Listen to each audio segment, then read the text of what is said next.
Last time we were looking at change of variables formula, which essentially said the following. Okay, let me just state it here. You have a function g which is defined from say R2 to R2,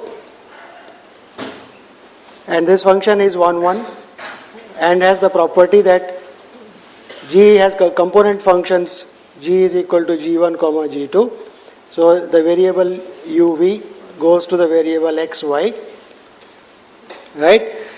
And g has got two components g1 and g2. Both g1 and g2 have continuous partial derivatives, and such that the Jacobian of g at every point in a domain E here is non-zero, and g of E is equal to d, then you can integrate the function.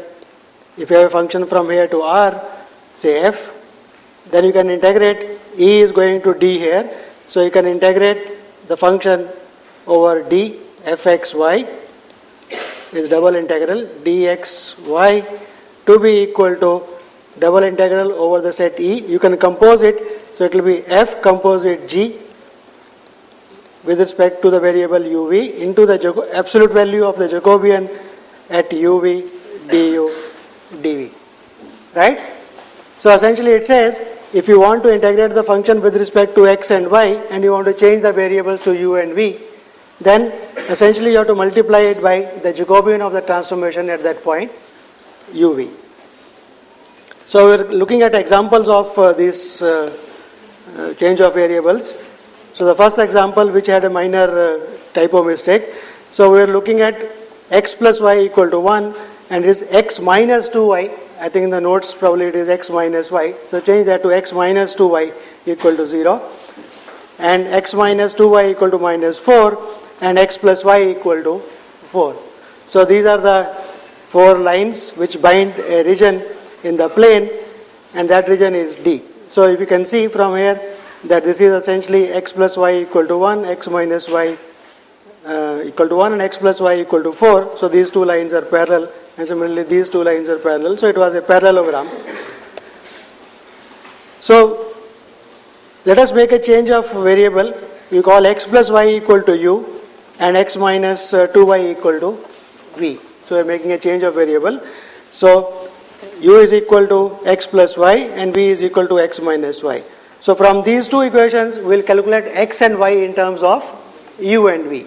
That will give you the function g, which will take the ordered pair u1 u comma v to the ordered pair xy. So that is a map. So let us compute that. So that comes out to be x is equal to 2u plus v by 3 and y is equal to u minus v by 3. Right? So solving those two equations in two variables. So that gives you the transformation g of uv equal to xy. So what is g1?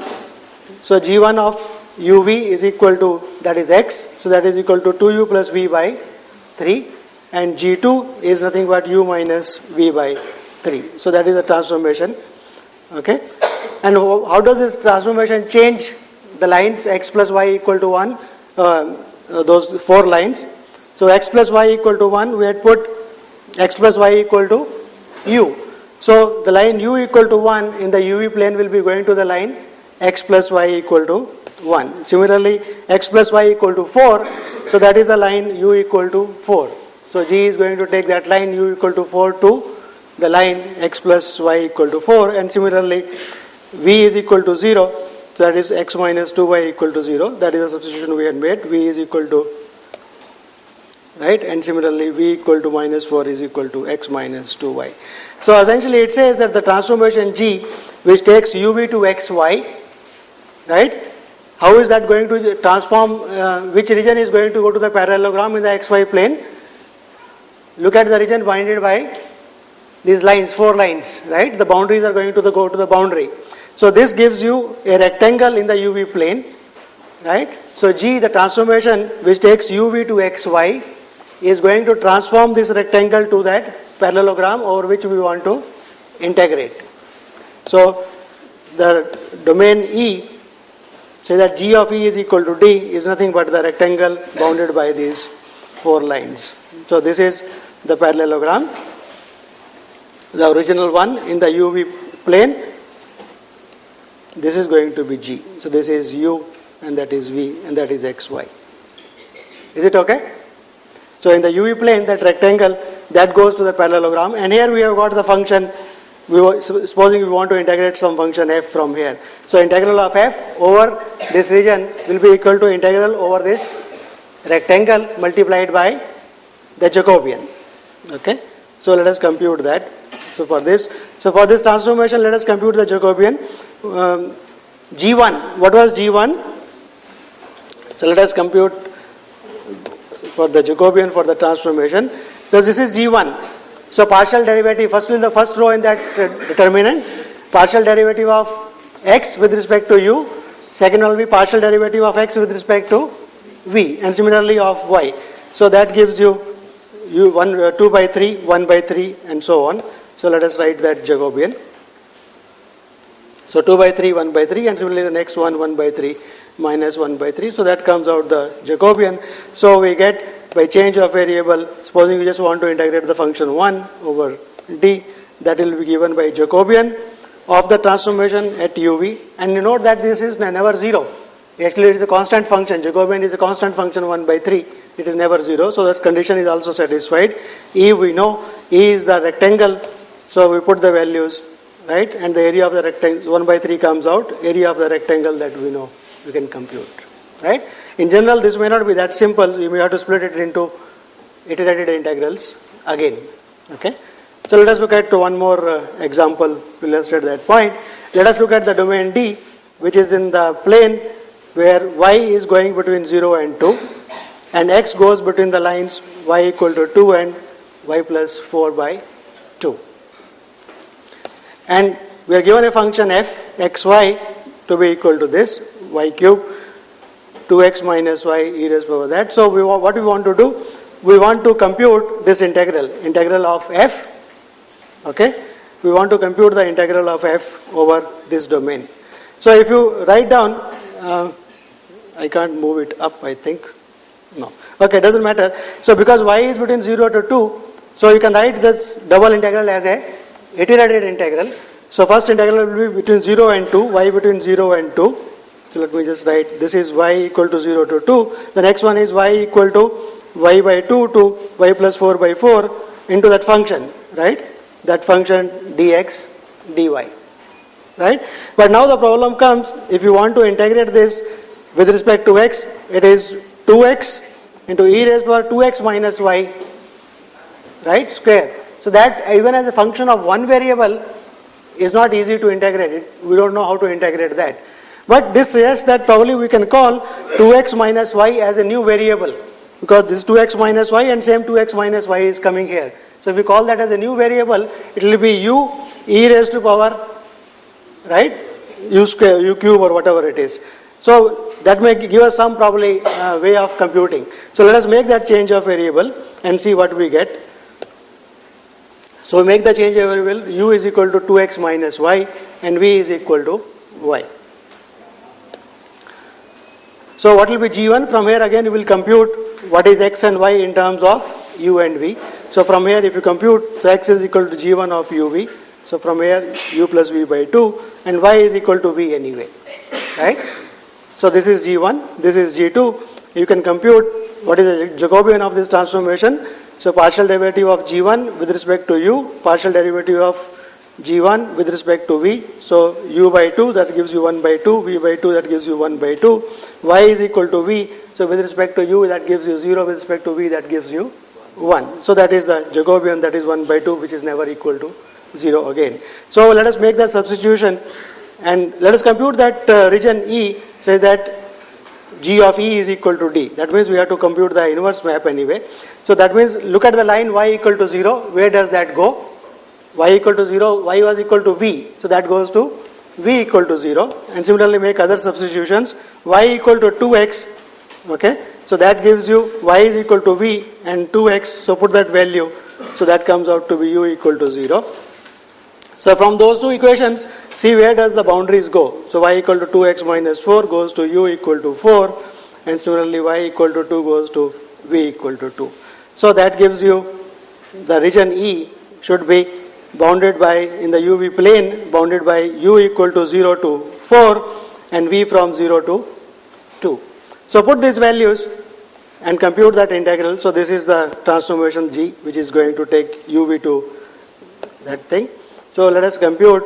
So double integral over d will be integral over e into the function in the uv variables, right? You will be putting x, y in terms of u and v into the Jacobian.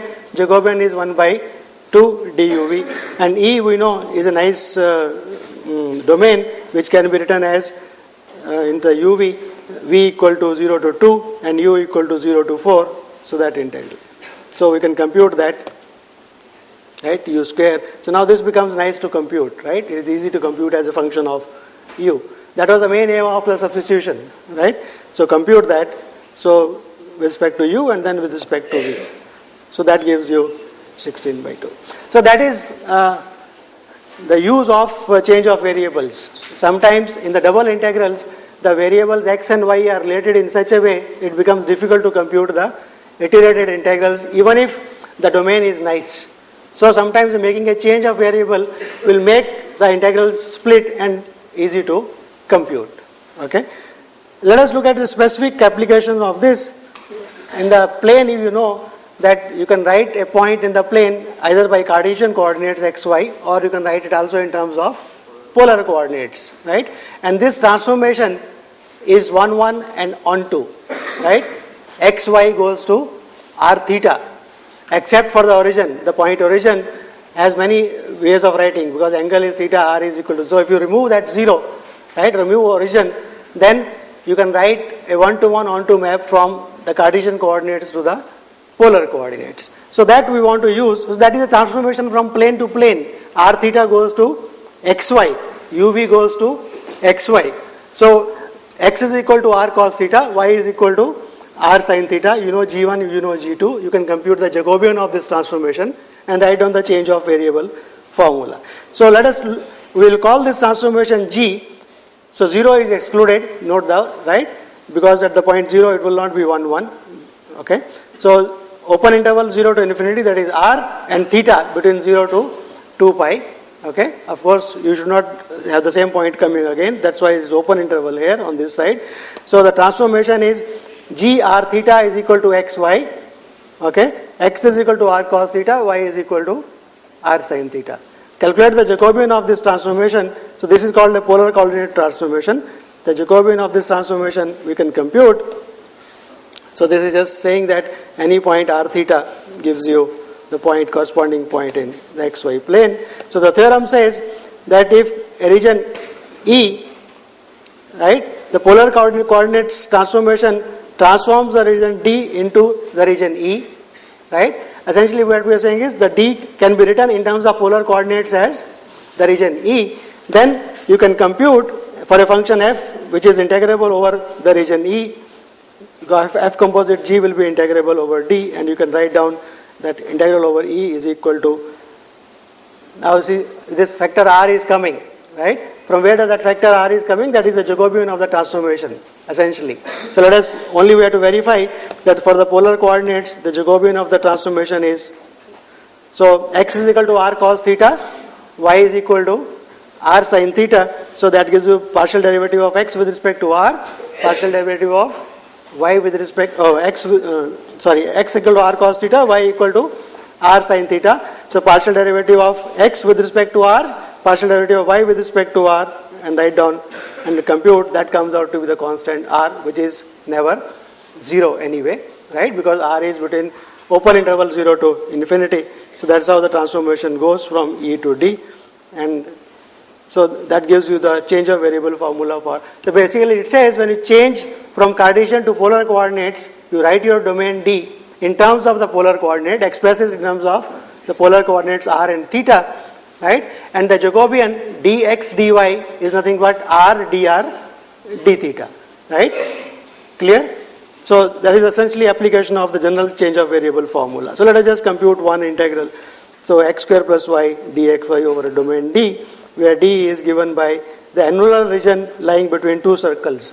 So essentially this change of variable to polar coordinates is useful when your domain has some kind of circular regions coming into picture, right? They are easy to describe in terms of r and theta, or in your integrand, somewhere x square plus y square things are coming, because they will simplify as r square, right? Then only it's useful to make this change of variable. So here the region is annular region, x square plus y square equal to 1, between the two circles, x square plus y square equal to 4. So let us write, so this is the region. So in terms of polar coordinates, I can write this as r theta. R goes from 1 to 2 and theta goes from 0 to 2 pi. Okay. So that is the region E. So I can write down that x square plus y dxy. Put xy, fxy in terms of corresponding variables uv. Here it is r theta. So x square is equal to r square cos square theta, y is equal to r sin theta. Dxy, that is r dr d theta over the region E. E was theta between 0 to 2 pi. R goes from 1 to 2. So now that becomes easy to compute. So you can compute that. So this is simple computation of one variable. Let's not. There is a minor variation of this polar coordinate transformation, which is called elliptic polar coordinates, essentially.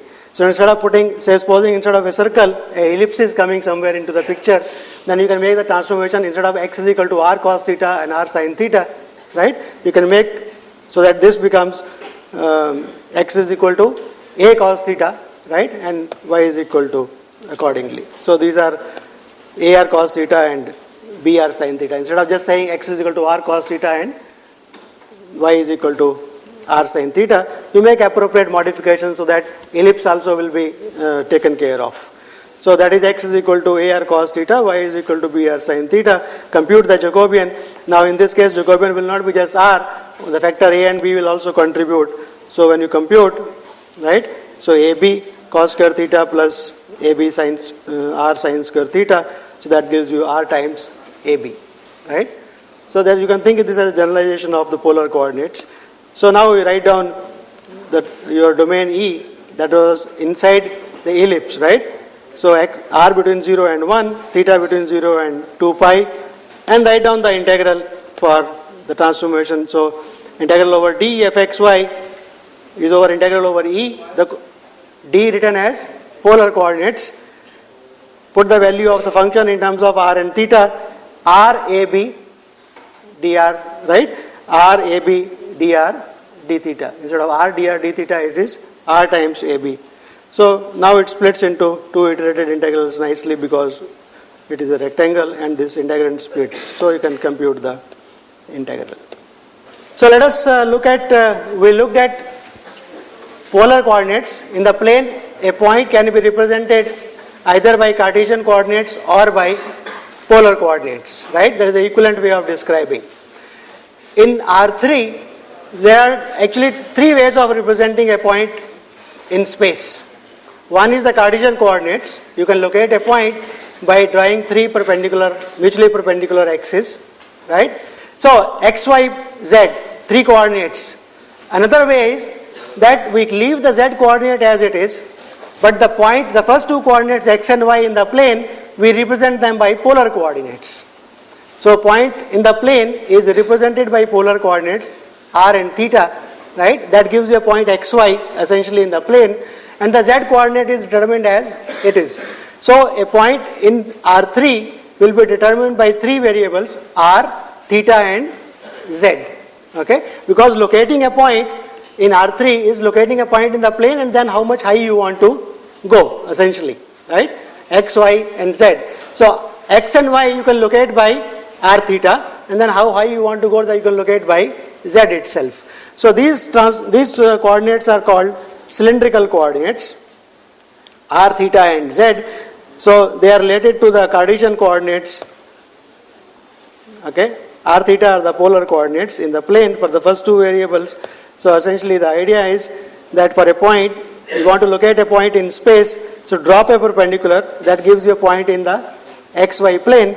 So this is the z coordinate, and this point in the plane, either you can locate it by xy, right, or you can locate it by r theta. So that is essentially the idea. So what is the relation between the polar coordinates and the Cartesian coordinates? So x is equal to r cos theta, right, and y is equal to r sin theta, because they are the polar coordinates, z remains as it is. So that gives you a transformation r theta z goes to x, y, z, right? From r3 to r3, that gives you a transformation.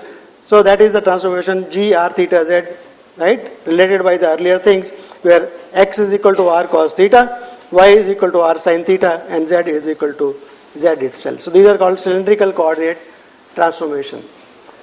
Again, change of variable can be applied to this. So we can compute what is the change of variable. So Jacobian, what will be the Jacobian of this?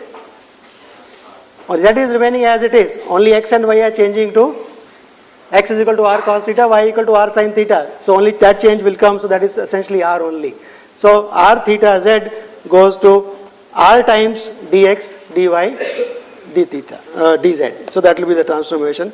So if you can write your domain g of E is equal to d, then we can write integral over d fxy dxyz to be equal to f composite g, where g is the cylindrical coordinate transformation into the Jacobian. So Jacobian is r dr theta dz. So that is the formula for change of variables when you go from Cartesian coordinates to cylindrical coordinates.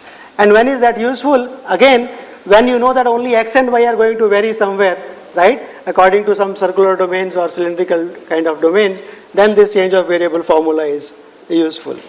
So this is one where Cartesian coordinates go to cylindrical coordinates. There is another way of locating a point in space, that is via spherical coordinates. So let me just indicate what is spherical coordinates so that we understand. Let me see the picture first. Yes. So x, y and z, these are the Cartesian coordinates. You want to locate a point P. So this is the point P in space you want to locate. One is x, y and z coordinates. The other possibility is that from here I drop a perpendicular here on the xy plane, right, and join this line with Q, right. The perpendicular foot of the perpendicular is joined with Q. Earlier also we did that. This gave you z, and this point you can represent in terms of r and theta, that gives you cylindrical coordinates, right. But what I can do is, see this point P, if I know this angle, right, z coordinate, and at how much angle I have to go to locate that point P. So the vertical, that position OP line makes an angle phi with the z axis. How much I have to go down or up, and from that point I have to drop it down, the perpendicular. Once you know the perpendicular, then foot of the perpendicular, I know the point, right, because that is the point in the xy plane. So here I can find what is the, so for this point P, drop the perpendicular. So let us call this distance as rho. This distance, right, of the point P from origin, the fixed point is rho. So this angle is phi, that is the angle between the positive direction of z axis. So what could be the maximum angle? It can be along with the z axis, so 0, and then going down, okay, up to the other side, so that angle is pi. So this angle phi can vary between 0 and pi. And from this, when you drop the perpendicular, for this point Q, I will find the polar coordinates. For this point Q, I can find the polar coordinates. How do I find the polar coordinates? I have to know this distance OQ, right? And this distance OQ, this angle is 90 degrees because it is the foot of the perpendicular. So from this is rho, then this is the base. So how it will be? Rho sin phi. If this angle is theta, so rho sin phi cos theta, rho sin phi sin theta will be the polar coordinates, and this height, that is the z coordinate, that also I can find from that right angle triangle, that is rho cos phi. So let us write down this transformation. So x is equal to rho sin phi cos theta, that gives you the polar coordinates of the foot of the perpendicular, x and y, rho sin phi sin theta, where what is rho? Rho is the distance of the point P from origin, right? And the vertical distance when you drop, that height, that z is equal to rho cos phi. So rho is bigger than 0, we are omitting the point origin, okay? Theta between 0 and 2 pi, that is the angle that the foot of the perpendicular will have with respect to the x-axis, okay? And phi is the angle with respect to the z-axis, how much slanting it is from the z-axis. So this rho, theta and phi, if you know the point completely, right? And is related to the Cartesian coordinates x and y, z by this. So that gives you a transformation rho theta and phi goes to x, y and z. Transformation from R3 to R3. So these coordinates theta, rho, theta and phi, they are called spherical coordinates for, right, for a point, and x, y, z are the Cartesian coordinates. So what will be we want to find the change of variable. So we have to find the Jacobian for this transformation. So this is G1, this is G2, this is G3, right? Partial derivative of x, partial derivatives of y, partial derivatives of z. So let us write down the Jacobian for this transformation. So find out partial derivatives of x, y and z. Is it okay? Right? In two variable it was 2 by 2. Now there are third variable has come, right? So it will be 3 by 3 determinant. Okay? So find out this when you simplify, right, and use your trigonometry, it comes out rho square sine phi. It comes out very nice, simple. Where rho is the distance of the point from the origin, the point P. Please keep the attendance sheets with you. I will collect it at the end of the, okay. And phi is the angle that the point P makes with that vector line OP makes with the z-axis. So that gives you change of variable, that triple integral over D with respect to Cartesian coordinates. You write your domain D in terms of spherical coordinates, rho, theta and phi. Write your function in terms of spherical coordinates. Put x is equal to r, right? Rho sine phi cos rho sine phi cos theta and so on. And the Jacobian, that is the crucial thing, is this is the Jacobian rho square sine phi. That is going to change your integral from. So you can write, you can keep in your mind dx, dy, dz in terms of in terms of spherical coordinates is rho square sine phi d rho d theta d phi. Okay. So let us look at some examples of this. So that will be more interesting because then only you will know what's the use of. So we want to find the volume of the solid D cut from the sphere x square plus y square plus z square equal to 1 from this cylinder. So let us try to visualize this problem. You are given the solid sphere, okay. A part of that is cut by a cylinder. So what part is cut by the cylinder? We want to know volume of that part, okay. So if you try to draw a picture of this, okay, so let us say, so this is my sphere, okay, x square plus y square plus z square equal to 1, and where is this cylinder? X square plus y minus 1 by 2, okay. So let me write, this is my x, this is y and this is z. So this is a cylinder with z-axis as is the z-axis the axis? Z is free, right? So it is going to be something like a vertical 1, a cylinder with vertical 1, but it is not centered at 0, 0. The z-axis is not the axis. If I can see the projection of this on the xy plane is this circle, x square plus y minus 1 by 2. So that will be the circle in the xy plane, which will be the base of this. So this is y, so this is half. So this will be the circle.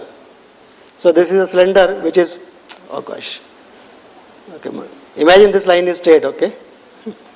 So this is the cylinder, right? That is the cylinder at the point y equal to 1 by 2, x is equal to 0. So that is the cylinder. So this is the portion of the sphere, right? So you will get a portion like this. So this is the kind of portion of, right, below that. So this below the sphere in the cylinder, that is the portion volume we want to compute. Is it okay? Yes? So for this region, that is the region we want to compute D. Because there is a sphere and a cylinder coming into picture, either we can try to write in terms of polar cylindrical coordinates or in terms of spherical coordinates. Choice is ours, right? Whichever will give us an easier way to compute, we'll do that. Okay? So now how do I write this portion E in terms of, say, spherical coordinates? If I want to write in terms of spherical coordinates or cylindrical coordinates, how do I do it? Because there is a cylinder coming, so probably because the z coordinate is going to vary from the top of the sphere to the bottom of the sphere. So z in terms of x and y we can know from there. So probably let us try to use cylindrical coordinates here, right? So what do you want? I want that portion, that region over which we want to integrate, right? How do we integrate? Let us take its projection onto xy plane, right? So this is the projection into the xy plane of that solid. I can write this in terms of x and y, and from any point here, z goes from this top to the bottom, right? So I can compute that straight away without converting it to any cylindrical coordinates or anything. I can find it straight away, triple integral of 1 over that region D, where the projection is this, z goes from there to here. Is that okay? No conversion of any coordinates is required at present. But let us convert and see what do we get. Is it easier to compute or not? Or maybe it is same. So let us, so this is the picture. Okay? I just do it to show that there is not magic that I am showing you something out of the hat, that picture is coming out of a software or something. You can easily visualize these kind of things. They are drawn with hand actually. All these figures are drawn with hand. Okay? So now let us look at the projection onto the xy plane. The projection onto the xy plane is that circle, right? That circle. That is a projection onto the xy plane. I want to describe that. So this is my y-axis, this is x-axis. So this is in the xy plane, right? A circular disc in the xy plane, centered at the point half. So I have shown it separately here. This is x, this is y, this point is half. Okay? I want to describe that region. If I want to use my cylindrical coordinates, I should describe that region in terms of cylindrical coordinates. It is in the plane. So I should write in terms of r and theta. So for r and theta, any point P if you take on that, so what is going to be, that is the projection, right? So I want to know what is this distance, r. Let us say this angle is theta. That is the polar coordinates of that point P, right? Is that okay? So how much is this OP if this angle is theta? That is the problem to be computed, right? I have to know, because as P varies, this distance will change. Okay? It will start from 0, it will go on increasing, and then it becomes again 0. Right? So what is r in terms of theta? This point is, shall I draw a bigger picture?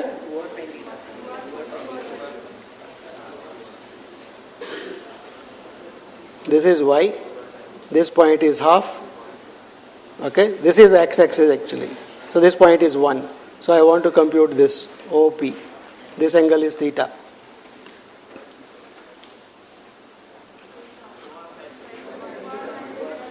R in terms of theta I want. This distance is r.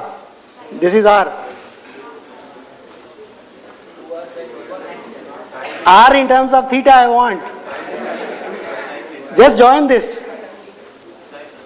Just join this line. What is this angle? That is 90. And if this angle is theta, what is this angle? So you know how much is this, right? R is equal to sine theta. So let me write. So this is described r, theta and z. So cylindrical coordinates, if I want to describe that region in between the cylinder. So r is equal to sine theta. Theta goes from 0 to pi in that disk, 0 to pi, and z goes from bottom to the top. Sphere in terms of cylindrical coordinates. Sphere has got radius 1. So 1 minus r square root to square root of plus square root 1 minus r square. Is that clear to everybody? This is in cylindrical coordinates, description of that E. Right? So now I can easily write down in terms of cylindrical coordinates what is that volume I want to compute. So over this region I will integrate.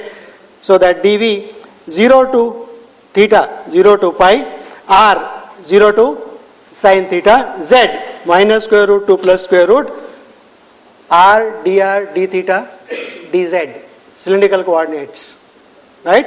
Now it's very easy to compute. So you compute this integral one variable at a time. Okay, first r, then r is a function of theta, that gives you a function of, right, theta, compute that, and then compute that integral with respect to theta. So main problem is writing that domain in terms of cylindrical coordinates. So computation is there, so let me not bother too much about it. It comes nicely, things match up and you can compute, cos cube comes, but that you can split using your trigonometric identities in terms of, and so on, and it's a bit long but makes it easy to compute at least. Let us look at one more application of this. So this was how cylindrical coordinates are useful, because a cylinder was coming into picture and the base was a cylinder. That was easy to describe in terms of cylindrical coordinates. Let us find the volume of the solid D cut from that sphere by the code this. Earlier it was sphere and a cylinder. Now I have got a cone which is cutting it, right? Z is equal to square root of x square plus y square. That cone, right? That cone is there, sphere is there. So what is the portion of, it's not just volume of the cone up to that height, because the top is not, top is the part of the sphere, right? It is a cone. It's like your ice cream cone, right? It's not just the cone, right, leveled, but is a heap of ice cream on top of it. It is a sphere kind of thing, right? That is the volume we are trying to find. So because it is a sphere and a cone x square y square coming, probably we should try to use spherical coordinates in this case, right? So first of all, in spherical coordinates, what is the equation of the sphere? R is equal to 3, right? Is it okay for everybody? Right? X square plus y square, z square is a constant, right? So distance remains fixed. And what is cone? I have to write cone also in terms of spherical coordinates, because then only I can compute things. So how do I write? So z is equal to this. So how will you write the equation of the cone in terms of spherical coordinates? Put the value of z in terms of spherical coordinates, put the value of x and y in terms of spherical coordinates, you get an equation. That is the equation of the cone in terms of spherical coordinates. Clear? That's what we have done for sphere also. So let us write down. So this is the picture, that is the volume we want to find. Okay. So rho equal to 3 is the, right? For spherical coordinates, instead of writing r, write rho, because then you will know that you are using 3 dimension, not 2 dimension for distance. Okay. That function r, distance from the position vector. So what is the cone? So let us write the cone z, that is rho cos phi in spherical coordinates, is equal to, put the value of x square and y square in terms of spherical coordinates and simplify, that comes out to be rho sin phi. So what is the equation of the cone? Tan phi equal to 1. So that is the equation of the cone, right? So that's how you find the equation of the cone. So what is the domain D now? R, phi, r theta and phi. So for the cone, tan theta equal to 1. So phi goes from 0, vertical with z axis, up to, okay, so you know phi now. You know the other coordinates, rho is equal to 0 to, other coordinates are basically rho and theta. Rho goes from 0 to 3, you are to be inside the sphere, start with 0 and go up to the end, that is rho equal to 0 to 3, and phi already we know, theta, right? So anywhere, the cone, right, the point projection gives you theta from 0 to 2 pi. So the cone, this portion of the sphere inside the cone in spherical coordinates is described by rho between 0 and 3, theta between 0 and 2 pi, and phi between 0 and pi by 4. So now it becomes quite easy to compute, right? So the required volume is, right, 1 dV, okay. This is coming from the Jacobian, rho square sin phi. Other values are theta 0 to 2 pi, phi is from 0 to pi by 4, and rho is from 0 to 3. Rho square sin phi, that is the Jacobian of the spherical transformation, d rho theta phi. Now just compute that integral, and that is the value. Basically, change of variables gives you one nice application, change of variables from Cartesian to polar coordinates in the plane, and it gives you two more formulas for dimension 3, namely cylindrical coordinates and spherical coordinates. Keep in mind appropriate Jacobian, and you have to write the domain in terms of polar coordinates or cylindrical coordinates or in terms of spherical coordinates. And all these things are useful. You have to see, it's not blindly you should try to convert everything every time to spherical coordinates or cylindrical, or you see where your domain is coming, what kind of domain you are integrating, where the integrand, where in integrand if you make a substitution x square plus y square equal to something, that simplifies the integrand or not and such things, then only you make a change of variable, right? Otherwise you don't. If you Cartesian coordinates are simple enough to integrate it straight away, right? So this is about functions of two variables and integrating them. Okay. So again, this is the second phase of our course. We started with function of one variable, domain one variable taking values in R. Then we came to functions of several variables taking values in R. And now is the next stage where a function domain also is R2 or R3 and the values are also taken in R2 or R3. So we are going to look at functions next, whose domain are functions of more than one. They are functions of more than one variable, but their values are not scalars, but actually they are vectors. They are values in R2 or R3. So for functions of several variables, when the values taken were scalars, we call them as scalar fields. So for such functions, we will call them as vector fields. So let us look at what are vector fields and why should we study them. Okay. So we look at functions when domain was 1, 2, 3 and values were R, and now we look at functions whose values are, so Rn to Rm. Just try to put it together, don't get confused with Rn and Rm too much. Domain is going to be either R1, R2 or R3, it could be any one of them, but the range is going to be R2 or R3, is going to be vector, so either it will be in the plane or in R3, so that is what we have written here. Okay. So all your physical quantities are normally vectors, and they depend on a point.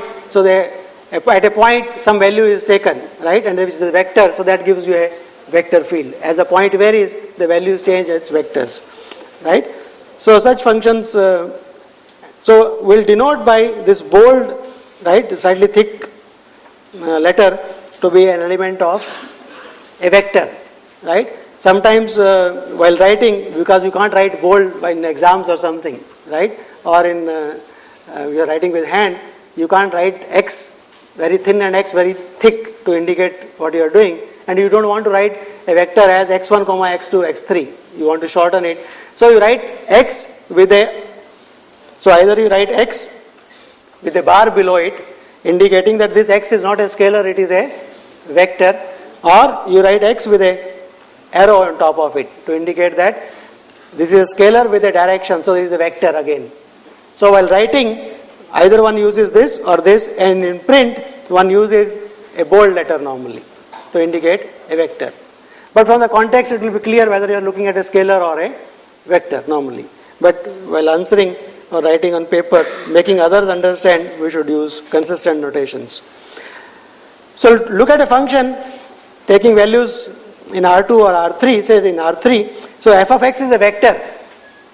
So it will have first component, right, f1x, it depends on the point x in R2 or R1, R2 or R3.